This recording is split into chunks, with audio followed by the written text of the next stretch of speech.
Common tangent of to circles. देखिए अलग अलग कंडीशन में नंबर ऑफ कॉमन टेंजेंट्स कितने होंगे उसका यहाँ डिस्कशन करना है। तो देखो जब एक सर्कल दूसरे सर्कल के कंप्लीट अंदर होगा तो number of common tangents that is n 0 होगा। अगर एक सर्कल दूसरे सर्कल को इंटरनली टच करेगा तो नंबर ऑफ कॉमन टेंजेंट 1 होगा। सर्कल अगर एक्सटर्नली टच करेगा तो 3 नंबर ऑफ कॉमन टेंजेंट होगा, ये 2 और एक तीसरा। अगर सर्कल एक दूसरे को इंटरसेक्ट करेगा तो 2 ही कॉमन टेंजेंट होगा, ये और ये। सर्कल ना ही टच करे ना ही इंटरसेक्ट करे तो हमारे पास 4 कॉमन टेंजेंट होगा, 2 ये और 2 ये। तो जो ये कॉमन टेंजेंट होता है इसको हम कहते हैं डायरेक्ट कॉमन टेंजेंट्स, और जो ये कॉमन टेंजेंट्स होता है इसको हम कहते हैं ट्रांसवर्स कॉमन टेंजेंट्स। नाउ हम कॉमन टेंजेंट का इक्वेशन कैसे निकालेंगे अगर 2 सर्कल्स हो जो दोनों एक दूसरे को टच नहीं कर रहा हो और रेडियस सेम हो। क्लियर है? रेडियस सेम हो तो हमें डायरेक्ट कॉमन टेंजेंट का इक्वेशन चाहिए। क्लियर है? तो equation of line joining two centres, अगर हम इन दोनों लाइन जो दोनों पॉइंट सेंटर्स है इन सेंटर्स को हम ज्वाइन कर दें एक लाइन से तो इस लाइन का स्लोप मिल जाएगा। क्लियर है ना? और यही स्लोप कॉमन टेंजेंट का स्लोप होगा।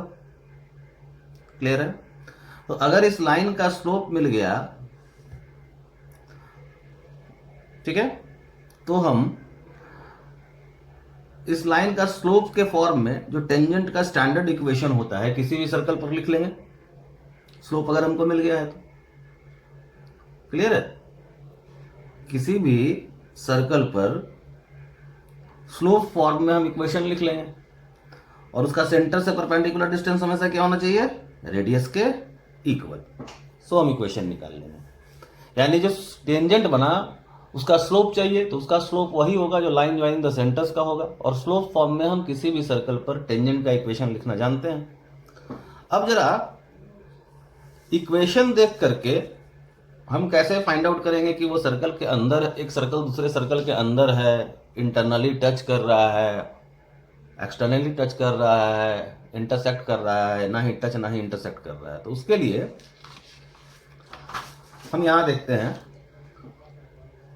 तो length of direct common tangent is D square minus r1 minus r2 the whole square. ये D square is distance between the centre of the two circle, r1 is the radius of the first circle, r2 is the radius of the second circle. Similarly, length of transverse tangent is d square minus r1 plus r2 the whole square. अब इसका proof हम लोग आगे देखेंगे, but इतने के ही discussion से हम कंडीशन निकालने में सक्षम है। देखिए यहां पर ना ही डायरेक्ट कॉमन टेंजेंट दिख रहा है ना ही ट्रांसवर्स कॉमन टेंजेंट दिख रहा है, यानी दोनों का लेंथ क्या होना चाहिए? इमेजिनरी होना चाहिए। तो length of direct common tangent यानी डी, ये इमेजिनरी कब होगा? जब ये अंडर रूट का एक्सप्रेशन लेस देन 0 हो जाए, यानी D should be less than mod of r1 minus r2, क्योंकि अगर ये मॉड r1 माइनस r2 से छोटा है तो r1 प्लस r2 से तो ऑटोमेटिकली छोटा होगा। तो ये कंडीशन है जब एक सर्कल दूसरे के अंदर चला है। डी क्या है? Distance between the centres. Clear है? अब देखो जहां यहां टच कर रहा है, तो अगर टच कर रहा है तो length of direct common tangent क्या होगा? 0। क्लियर है? तो D should be equal to r1 minus r2 का मॉड। जैसे ही D r1 माइनस r2 के मॉड के बराबर हुआ, ये r1 प्लस r2 से बड़ा हो गया। नेक्स्ट अगर ये एक्सटर्नली टच कर रहा है तो देखो length of direct tangent real है तो D should be greater than r1 minus r2। Direct common tangent का लेंथ रियल हो गया, और ट्रांसवर्स कॉमन टेंजेंट का लेंथ 0 है क्योंकि टच कर रहा है, तो equal to r1 plus r2। Similarly जब ये इंटरसेक्ट करेगा तो डायरेक्ट कॉमन टेंजेंट का लेंथ तुमको दिख रहा है तो D should be greater than r1 minus r2 the mod and less than r1 plus r2। क्यों लेस देन? क्योंकि ट्रांसवर्स कॉमन टेंजेंट का लेंथ इमेजिनरी है।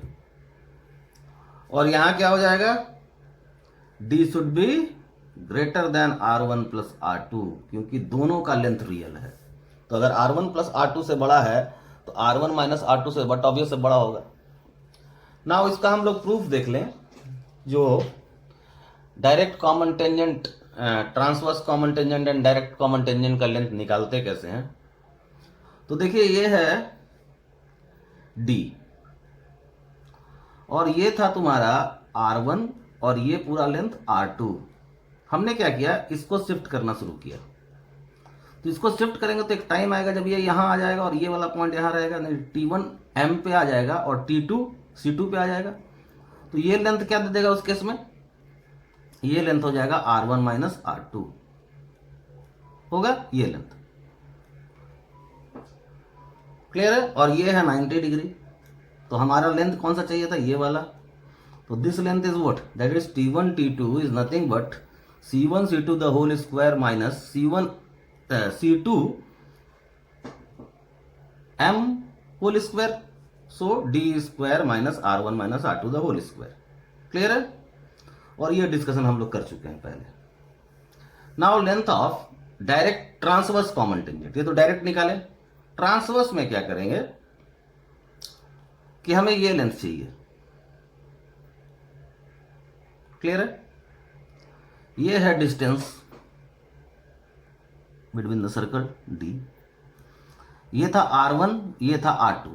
हम क्या किए, इसको शिफ्ट करना शुरू किए। शिफ्ट करके क्या किए कि ये शिफ्ट हुआ ऐसा, ये लाइन कि T1 चला गया C1 पर। तो T1 जैसे ही C1 पर जाएगा तो ये लेंथ ट्रेवल करेगा R1। तो ये पूरा लेंथ कितना हो जाएगा, R1 प्लस R2। ये 90 degree. So T1 T2 that is C1 M is equal to D square minus R1 plus R2 the whole square under root. Clear. Now एक question हम लोग ले लें।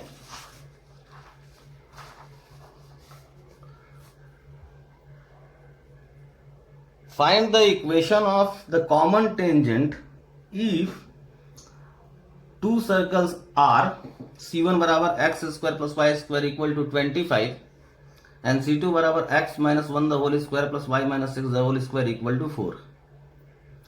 R1 मिल गया 5, R2 मिल गया 2। डिस्टेंस बिटवीन द सेंटर कितना आया, √37। तो ये 3 से बड़ा और 7 से छोटा। क्लियर है।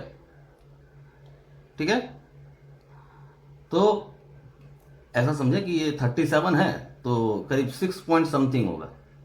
तो R1 plus R2 that is 7 से छोटा और R1 माइनस R2 का मॉड दैट इज 3 से बड़ा। इसका मतलब सर्कल जो है वो ना इंटरसेक्ट नहीं कर रहा है। क्लियर है। तो सर्कल इंटरसेक्ट नहीं कर रहा है तो सिचुएशन कुछ ऐसा है,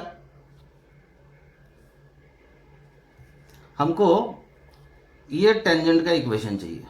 तो ये जो टेंजेंट है लाइन ज्वाइनिंग द सेंटर को P पर इंटरसेक्ट करेगा। तो मेरा पूरा एम्फेसिस है कि अगर हम P का कोऑर्डिनेट निकाल लेते हैं तो हम एक्सटर्नल पॉइंट से टेंजेंट निकालने का हमारे पास 3 मेथड है, हम लोग पढ़ चुके हैं। याद होगा एक क्वेश्चन हम लोग किए थे, यहाँ 0 0 से सर्कल के ऊपर टेंजेंट डाले थे और 3 मेथड्स हम लोग लगाए थे।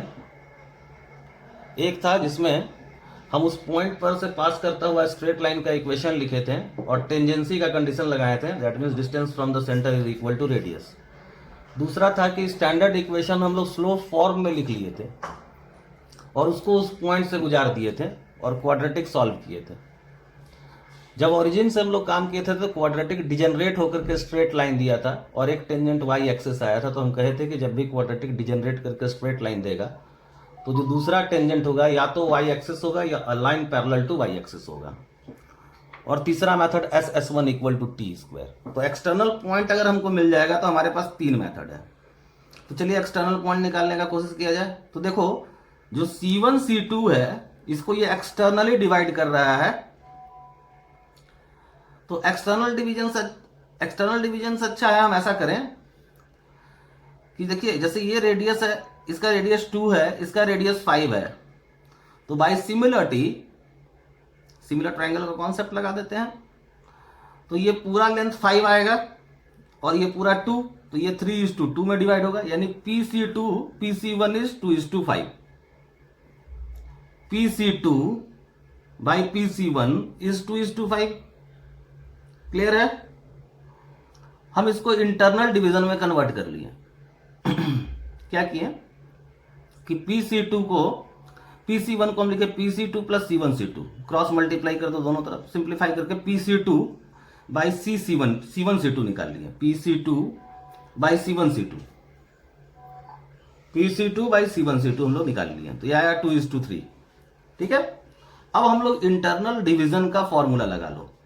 यहां 1 3 into H 2 into 0 by 2 plus 3 6 is equal to what 2 into 0 plus K into 3 into K by 2 plus 3। तो H और K निकल गया, एक्सटर्नल पॉइंट आ गया, टेंजेंट का इक्वेशन निकाल लीजिए। तो जो यहां एक्सटर्नली P डिवाइड किया था, अगर ये हम ट्रांसवर्स टेंजेंट के लिए जाएंगे तो P इंटरनली डिवाइड कर देगा। तो PT1 by PT2 by PT1 is equal to R2 PT2 that is R2 by R1 होगा, और यही होगा PC2 by PC1 by similarity. तो यहाँ P अगर इंटरनली डिवाइड कर रहा है, ये कोऑर्डिनेट हमको पता है, ये कोऑर्डिनेट पता है, इंटरनल डिवीजन का रिजल्ट निकाल करके P निकाल लेंगे, और फिर एक्सटर्नल पॉइंट से जो 3 मेथड हम पढ़े हैं टेंजेंट का निकालने का इक्वेशन, वो अप्लाई कर देंगे। नाउ एक क्वेश्चन लेते हैं। सर्कल का इक्वेशन दिया है x² y² plus 2x plus 10y minus 3 equal to 0। x² plus y² plus 2x plus 10y minus 3 equal to 0। Point P ले लिया है 1,1। पोजीशन ऑफ पॉइंट P क्या होगा? तो इसमें पुट किए तो आ गया 1 1 2 10 10 to 12 12 और 2 14 14 3 11। So 11. So P is lying outside. Clear? Now find the length of the tangent PA and PB drawn from P to circle C. तो P और PB का लेंथ क्या होगा? Root under S1 that is root under 11। Next कहा कि find the equation of chord AB। तो AB का equation क्या होता है? T equal to 0। So x1 y1 x plus x1 y plus y1 plus c। x1 की जगह 1 y1 की जगह 1 डाल दो। So this is the length of this is the equation of chord AB। Now perpendicular length from P to AB।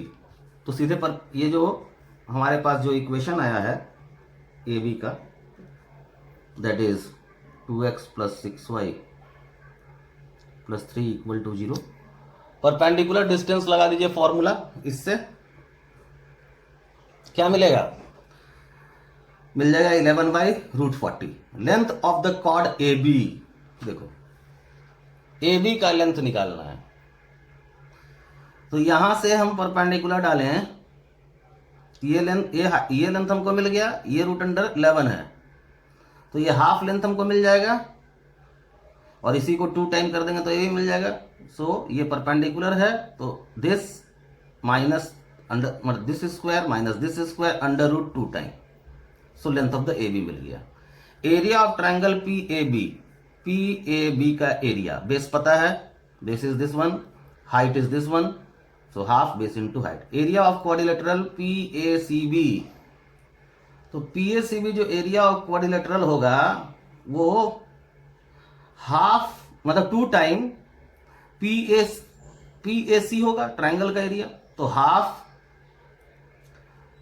ये हो गया root 11, ये root 29, half base into height 2 time.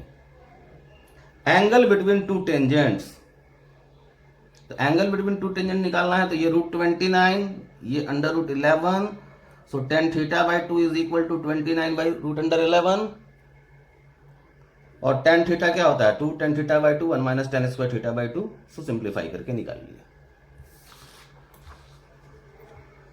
Clear है? एंगल बिटवीन द टेंजेंट्स निकालने के लिए एक result हमारे पास और है, second method. S1 equal to T square लगाकर एंगल बिटवीन द टेंजेंट लिख लो 2h square minus AB by A plus B। Third method, a line through 1,1। External point क्या था? 1,1। समझ रहे? सेकंड मेथड ये है कि SS1 equal to T square लगा लिए, तो क्या हुआ, पेयर ऑफ टेंजेंट्स का इक्वेशन मिल गया, और angle between the pair of tangents is 2x² minus ab by a plus B.